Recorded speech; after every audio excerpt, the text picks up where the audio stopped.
नमस्ते बच्चों। हमने पिछले वीडियो में योग्य चुनाव इस कथा का पहला भाग देखा था।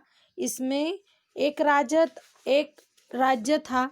उसमें जगत राम जी उनके राजा मंगल सेन जी के मंत्री थे और वह बहुत बूढ़े हो चुके थे।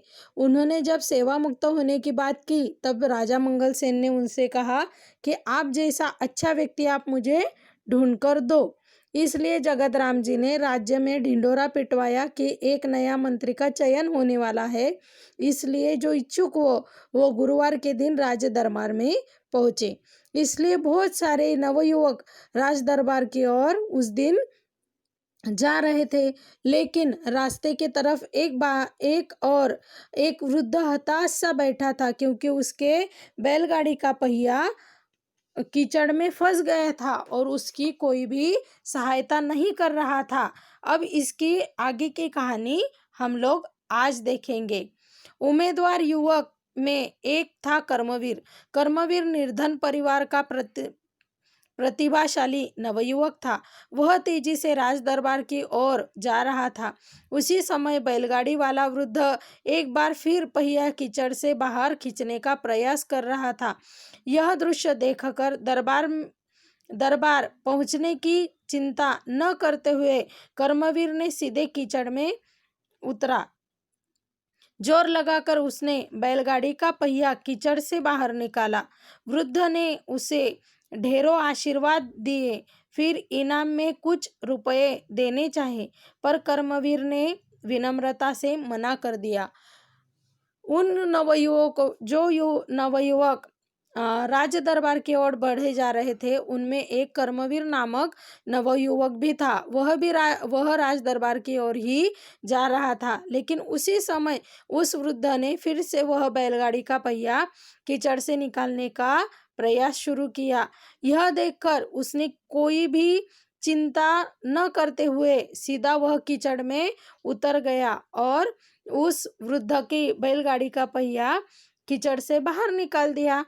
इसके बदले में वह वृद्ध उसे पैसे देने लगा, तो उसने विनम्रता से मना कर दिया। फिर वृद्ध ने उसे ढेरों आशीर्वाद दिए। देर हो जाने की आशंका से भागते दौड़ते हुए कर्मवीर दरबार पहुंचा। वह हाफ रहा था, उसके कपड़े कीचड़ से सने थे। सारे उम्मीदवार उसे देखकर हंसने लगे और कर्मवीर ने क्या किया, उनकी मदद की और वह राज्य दरबार की ओर निकल पड़ा। उसके सब कपड़े कीचड़ से सने हुए थे, लेकिन उसने उसकी भी चिंता नहीं की, क्योंकि उसे समय पर राज दरबार पहुंचना था। और उसको कीचड़ से सना हुआ देखकर सभी लोग हंसने लगे। तभी बैलगाड़ी वाला वृद्ध भी वहां पहुंचा। वह वृद्ध कोई और नहीं बल्कि स्वयं मंत्री जगतराम थे। और तब उसी समय वह गाड़ी वाला भी वहां पर जा पहुंचा। और आपको पता है वह वृद्ध कौन था? स्वयं जगतराम जी थे। उन्होंने सारी घटना राजा को सुनाई। फिर जगतराम ने राजा से कहा, महाराज, कर्मवीर में वे सारे गुण हैं जो राज्य के मंत्री के लिए आवश्यक है। और पूरी घटना का विवरण जगतराम जी ने अपने राजा जी को सुना दिया। और उन्होंने कहा कि कर्मवीर में सभी वैसे गुण हैं जो एक अच्छे मंत्री में होने चाहिए और उनके लिए वह आवश्यक भी है। सारी बातें जानकर राजा मंगलसेन बहुत प्रसन्न हुए। उन्होंने कहा, जो सामान्य आदमी की पीड़ा से दुखी होता है, उसे दूर करने का प्रयास करता है, वही राज्य के ऊंचे पद पर बैठने का अधिकारी होता है। जगत राम जी ने योग्य व्यक्ति का चुनाव किया। आज से कर्मवीर राज्य के नए मंत्री होंगे। और राजा ने सब सच्ची बात सुनकर उन्हें बहुत खुशी हुई और उन्होंने कहा कि जो व्यक्ति अपने से छोटे सामान्य लोगों की दुख से दुखी होता है और उनका दुख करने का प्रयास करता है, उन्हें मदद करता है, ऐसा ही व्यक्ति ऊंचे पद पर बैठने का अधिकारी होता है। और जगत राम जी ने जिस व्यक्ति को भी चुना वह बिल्कुल योग्य है। इसलिए आज से कर्मवीर राज्य का नया मंत्री होगा।